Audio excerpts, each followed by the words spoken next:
సరే, మీరు రాజ్ తరుణ్ది మీరు పట్టుకున్నారు కాబట్టి నేను అంటున్నా, ఈరోజు అక్కడ లావణ్య వెళ్ళేసేసి నేను సూసైడ్ చేసుకుంటాను, నన్ను ఇంట్లో నుంచి బయటికి పంపిస్తే, అంటే నన్ను రాత్రి వచ్చి ఒక 4 మహిళలు వచ్చేసేసి నన్ను దౌర్జన్యం చేస్తున్నారు, నేను ఇక్కడే పోలీస్ స్టేషన్లోనే చనిపోతాను అంటూ తను నర్సింగి పోలీస్ స్టేషన్కి వచ్చింది.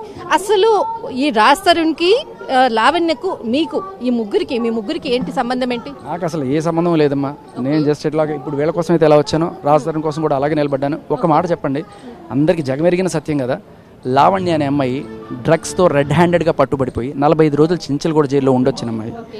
యాజ్ ఎ మ్యాన్, ఒకవేళ నిజంగా రాజ్ తరుణ్కి ఆ అమ్మాయితో పెళ్ళయిందని అనుకుందాం, ఓకే, ఆ అమ్మాయి ఒక ఆడియో రికార్డు ఉంది అండ్ ఇవి కూడా ఉన్నాయి. రాజ్ తరుణ్ పచ్చి బూతులు వాళ్ళ అమ్మని తిడుతుంది, అవార్డులు తీసుకొని పచ్చి బూతులు తిడుతూ పగలు కొడుతుంటుంది. సో ఒక డ్రగ్ ఎడిక్ట్ మానసిక పరిస్థితి ఎలా ఉంటుంది? ఏ రోజైనా నేను చంపేయచ్చు, వాళ్ళ ఆవేశం ఉంటుంది, తెలియదు కదా. ఒక డ్రగ్ ఎడిక్ట్తో ఉండమని నువ్వు ఎలా చెప్పగలవు? రాజ్ తరుణ్ 3 సంవత్సరాలు ఆయన ఆమెతో ఉన్నప్పుడు, అంటే లివింగ్ రిలేషన్లో ఉన్నప్పుడు, అప్పుడు తెలియదా అతడు డ్రగ్స్ తీసుకున్నటువంటి అండ్ ఆమె మెంటాలిటీ గురించి తెలియదా? 3 years ఆమెతో ఉన్నప్పుడు ఎలాంటి పర్సన్ అనేది ఒక ఐడియా లేదా ఆయనకు? ఉన్నా కూడా తప్పించుకోలేనటువంటి పరిస్థితి. రాజ్ తరుణ్కి సంబంధించిన ఫోన్ డేటా కావచ్చు, ఆయనకి సంబంధించిన పాత అఫైర్స్కి సంబంధించినవేవో ఇవన్నీ పెట్టుకొని అతన్ని బ్లాక్మెయిల్ చేస్తుంది. ఇవాళ కూడా బ్లాక్మెయిల్ చేస్తుంది. నీకు హర్యానాకి ఎప్పుడు ఉన్న కాల్ రికార్డ్ నేను ఇప్పుడు రిలీజ్ చేస్తా, నన్ను ఇంట్లో నుంచి పంపించేస్తే ఇంకా నీవు అవన్నీ పట్టుకొస్తా. ఏంటిది? ఈ బ్లాక్మెయిల్ చేస్తూ తనని అట్టే పెట్టుకుంది.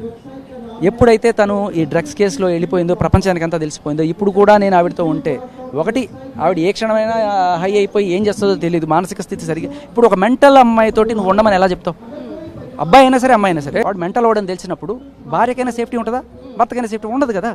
ఖచ్చితంగా ఎవడు ఉండలేడు. అండ్ ఇంకొకటి ఏంటంటే, అయినా కూడా భరించి ఉండాలనుకున్నా, ప్రపంచం అంతా ఇప్పుడు ఆవిడ డ్రగ్ ఎడిక్ట్ అని లేకపోతే డ్రగ్ పెడ్లర్ అని తెలిసిన తర్వాత రేపు ఎవడో వస్తాడు ఇంటికి, రాజ్ తరుణ్ నీ దగ్గర మెత్త దొరుకుతుందా, ఎంత ఇస్తావు అని చెప్పి కార్టూన్లు వేసిన అతను ఒక సినిమా హీరో, రెప్యూటెడ్ హీరో, అతను బతికేమవుతుంది? అబాస్ పాలవుదా? So he mood off. And అయిపోయిన తర్వాత కూడా అటువంటి చేస్తే ఆవిడ కనీసం రీహాబ్కి లేకపోతే ఏమీ చేయకుండా, మీరు అడిగారు ఇందాక కోర్టులు ఉన్నాయి కదని, కోర్టులు ఎప్పుడు వస్తాయమ్మా? ఈవిడ ముసలి అయిపోయిన తర్వాత తీర్పు వస్తుందా, లేకపోతే చచ్చిపోయిన తర్వాత తీర్పు వస్తుందా? అలా ఉంటాయి మన దేశంలో. ఆల్మోస్ట్ సంవత్సరం దాటి ఒక 3-4 నెలలు అవుతుంది ఆవిడ డ్రగ్స్ కేసులో పట్టి. ఇప్పటిదాకా ఛార్జ్ షీట్కి దిక్కులేదు. కోర్టుల సంగతి, కోర్టులోకి వెళ్తే అది ఇంకా నిలబడుతుంది లేదు, పోలీస్ స్టేషన్లోనే ఛార్జ్ షీట్ వేయలేదు ఇప్పటిదాకా. పోలీస్ ఆఫీసర్స్తో ఎఫ్ఐఆర్స్ కూడా చూసాం. ఇవన్నీ చూస్తే ఎవరికి నమ్మకం వస్తుంది చెప్పండి?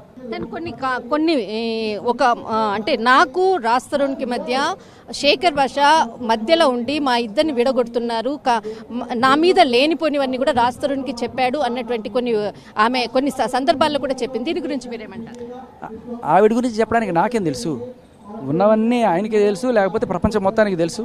ఆ మస్తాన్ సాయి అనేవాడితో ఆవిడ ఎఫ్ఐఆర్ పెట్టుకుంది, ఆ తర్వాత పెళ్లి చేసుకుందాం అనుకొని, తర్వాత పెళ్లి చేసుకోమని అడిగితే అతను నన్ను చంపడానికి ట్రై చేశాడని 2023లో జూలై 7న గుంటూరు జడ్జి దగ్గర ఈవిడ మస్తాన్ సాయి మీద పెట్టిన రేప్ కేసుకి సంబంధించిన 164 వాంగ్మూలం ప్రమాణం చేసి ఇచ్చిన స్టేట్మెంట్ ఏంటంటే, నేను మస్తాన్ సాయి ఇలా అడిగితే, మస్తాన్ సాయికి పెళ్ళైంది, కొడుకున్నాడు, సో కొడుకుని మా అమ్మ వాళ్ళు చూసుకుంటారు, నీకేమీ లైబిలిటీ లేదు, మా ఆవిడ సపరేట్ అయిపోయింది కాబట్టి మన ఇద్దరం పెళ్లి చేసుకుందాం అంటే మనస్ఫూర్తిగా అంగీకరించానని చెప్తుంది. అది నేను చెప్పాల్సిన అవసరం లేదు. ఆన్ రికార్డ్ గుంటూరు అడిషనల్ కోర్టులో మ్యాజిస్ట్రేట్ ముందు ఇచ్చిన 164 it's there, legal record and FIR ఉంది పబ్లిక్ డొమైన్లో. సో ఇవన్నీ ఉన్నాయి. నేను చెప్పేది ఏంటి, ఇంకోటి చెప్పాల్సింది ఏంటి? కళ్ళ ముందు కనబడుతుంది. ఆవిడ జడ్జి ముందు ప్రమాణం చేసి వాడిని నేను పెళ్లి చేసుకోవడం మనస్ఫూర్తిగా అంగీకరించాను తర్వాత రాస్తారు ఎవరు నీకు? సో 2023 సెప్టెంబర్ జూలై నువ్వు ఇచ్చిన వాంగ్మూలం ప్రకారం you were not married and you wanted to marry some other guy, that means you are not married to Raj Tarun or you are not living in with Raj Tarun. అంతే కదా. ఎవరైనా ఆల్రెడీ లివింగ్లో ఉన్న అమ్మాయో పెళ్లి చేసుకున్న అమ్మాయో ఇంకోటి పెళ్లి చేసుకుంటా అంటుందా? అందు కదా. That itself shows you are not married and you are not in the living relation.